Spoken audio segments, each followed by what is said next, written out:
And that recipe on their last drive that resulted in a touchdown looked pretty good, so they'll be hoping to do that once more. And it takes me back to when we sat with the offensive coordinator and the head coach. They felt pretty good about their game plan and thought there were some holes in the defense, and they exploited them the last time out. Let's see if they can come back and put together a similar drive. And we'll see if they can do just that. They give to Martin.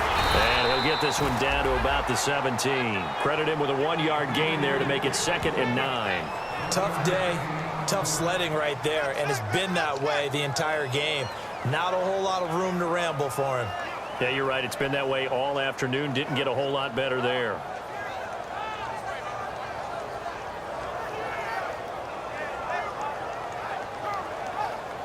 Nine yards still remaining here to pick up the first on 2nd down.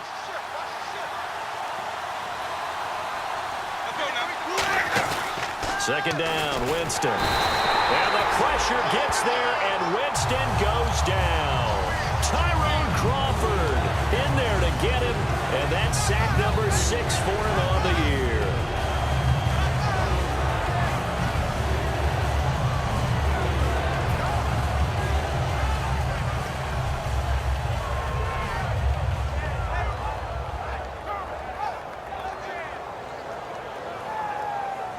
And the offense now will try to regroup after the sack on 2nd down.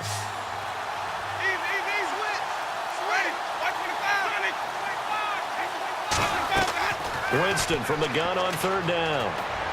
And out of bounds right around the 20. It'll be a 3-yard gain, and that's going to bring up a 4th down. Was that a receiver? Yeah, actually it was. It was a running back who was a receiver on the play. Ike's been spending time in the receiver drills getting his feet down. Well, those guys out of the backfield, they got to be good, agile with their feet. He showed the agility there with a toe tag. No doubt about it. It's like he'd run to ballet school. Got the toes down and stayed in bounds. So it's an empty trip downfield there as they get a missed field goal on 4th down. And I didn't see anything in the setup. It's a good snap, good hold. Yep. He just pushed it, and that one never wanted to come back.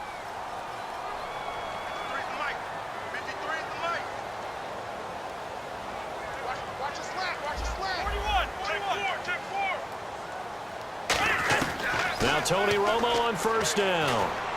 And on the left side, he's got Witten. And they get him down, but not before he takes it across the 40-yard line. When you execute a drag or a crossing route really well and give them a chance to let it develop a little bit, you can gain some significant yardage hitting your tight end on that one.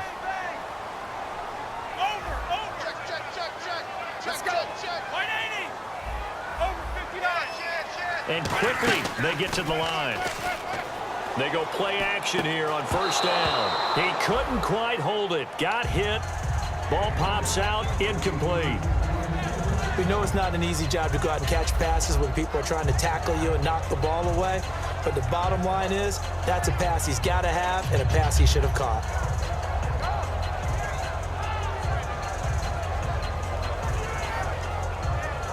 Offense still needing 10 yards. 2nd down.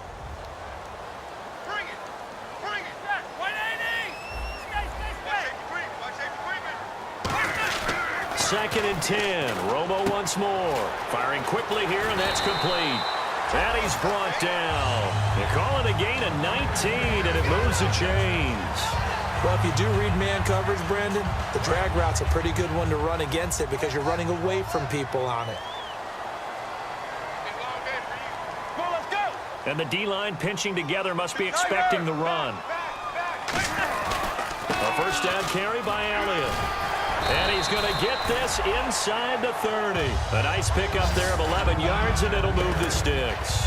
And that run was what a lot of people call an explosive run. Gave them good yardage, solid yardage. They feel good about the whole thing, and they did it behind a 2 tight end set. And it's always interesting to watch what offenses want to do with the 2 tight ends. Sometimes they line them up together for a power set. Sometimes they put one on each side of the line of scrimmage to balance things out. No matter what, though, when you see 2 tight ends on the field, your first thought is to think run. In this case, the offense was able to run successfully.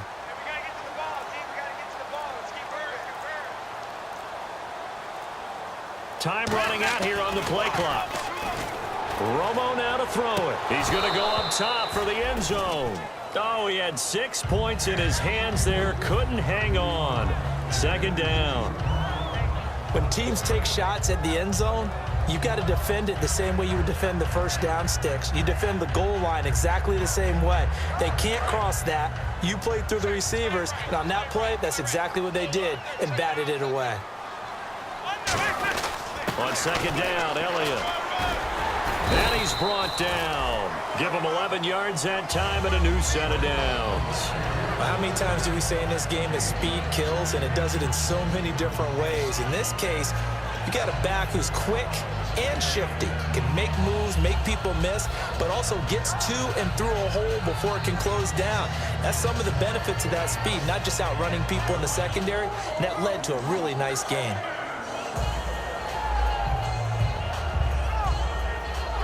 And here comes play number 6 on this drive.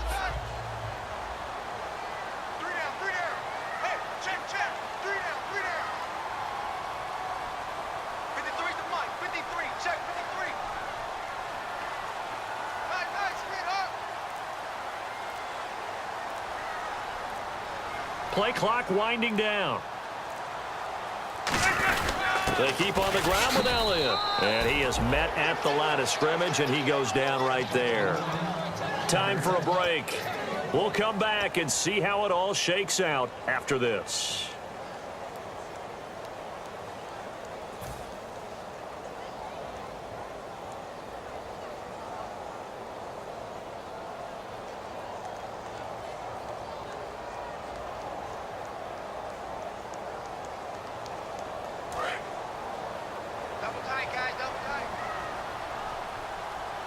One man in the backfield, Elliott. To throw on second down is Romo. And incomplete there. A nice hit. Jars the ball free and brings up third down. I've become a firm believer over the years that many drops happen before the ball's even snapped. When you call wide receiver screen, as we saw there, I know these guys really well. They're thinking about that play going to the end zone, and sometimes they forget to catch the football first. Let's go. Romo. And this is going to be intercepted. Picked off by Major Wright. And a big turnover there as his guys will get the football back.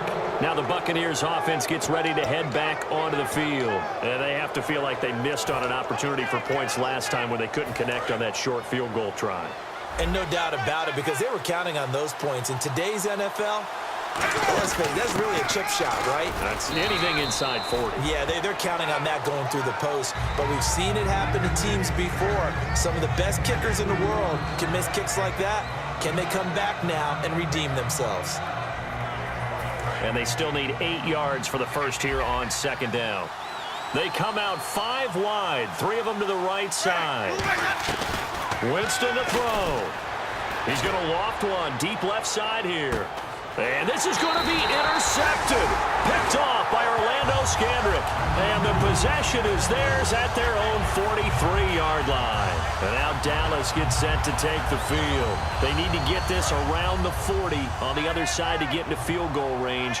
Look at the clock, a decent amount of time here in a tie game. What do? No panic situation at all. They've got to get a couple of chunk plays, pick up nice bits of yardage. Target the sidelines? Target the sidelines because you want to get out of bounds and make sure that clock stops. Because if the clock stays running, that makes things that much tougher for you. It can always bleed out on you.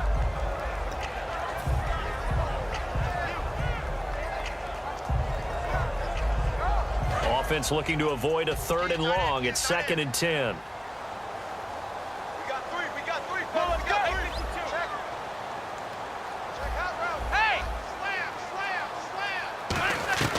Now it's Romo. And he comes back with one complete. And he's brought down.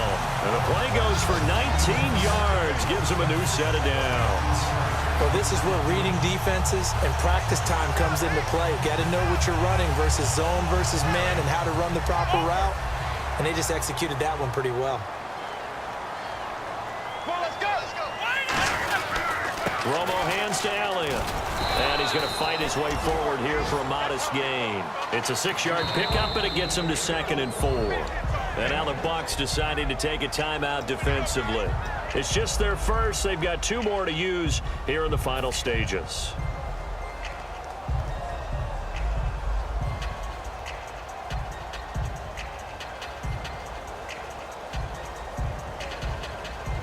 And as the fourth quarter winds down here, we're all even. And no one wants this game to extend. They want to go ahead and win it right now.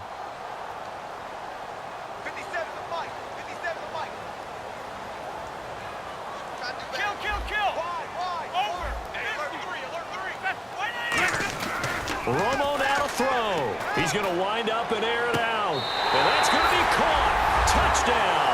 And they've broken our tie here in the final minute. Well, any thoughts about overtime have ended at this juncture. That touchdown puts them up 6. I would imagine they'll kick the extra point now and rely on their defense. Yeah, rely on their defense. So a little bit of time left on the clock here in the fourth, but they got to feel good now. Bailey now to kick it away after the touchdown. That's fielded in the end zone. And with time a factor here late, he'll just take a knee, and they'll start things out at the 25. Now the Buccaneer offense set to take over again. They're down here in a 1-score game. But the time, it's a factor, but it's not a huge factor right now, is it? It's really not, because this amount of time gives them a chance to run their offense, to go through play sequences. And this is what they work on every week in practice, usually on a Friday. They go over this type of a situation, late game situation. What are we going to do when we have the opportunity? They've called these plays a bunch of times. Now's their chance to execute them. Yeah, they have the opportunity now. Here's the execution.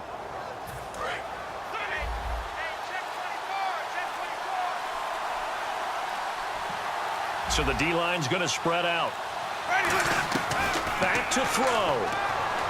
He's got time in the pocket. Now a desperation throw deep downfield.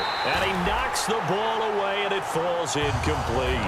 Last year for Orlando Scandrick, the torn ACL, the torn MCL, but 2016, as we see there, pretty much back to form. How about the rehab, the dedication, got his quickness and agility back, and lost none of his playmaking skills.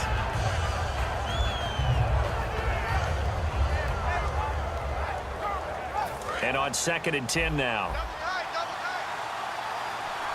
They come out 5 wide, 3 of them to the right side. They'll look to throw. He's going to let it fly. And it's knocked away and incomplete. Mike Evans, the one he was looking for. And that takes us from 2nd to 3rd down. Another pass broken up, Charles, by Orlando Scandrick. That's multiple times in this game alone, and it's something we're getting very used to seeing. Orlando Scandrick policing his area, and in a big way.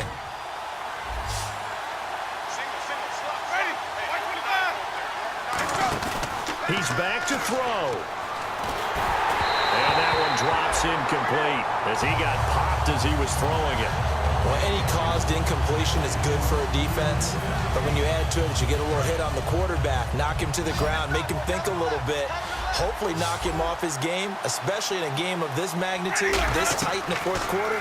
Got to feel pretty good as a defense. Now a desperation throw deep downfield. They had to go for it with such little time remaining, and it would appear the Cowboys are going to win this football game.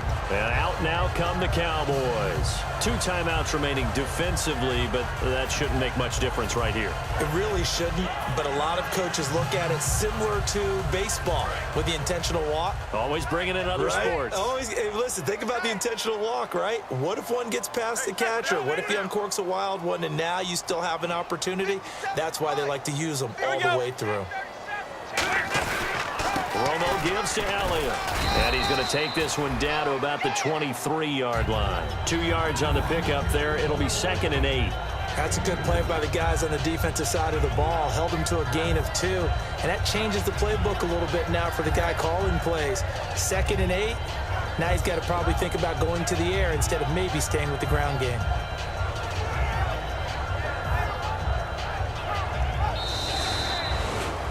And, Charles, I think when the schedule comes out, all teams, no matter where they're predicted to finish, talk about protecting your home turf. They were able to do that here in this one. Similar to a tennis match, right? Not letting them break your serve.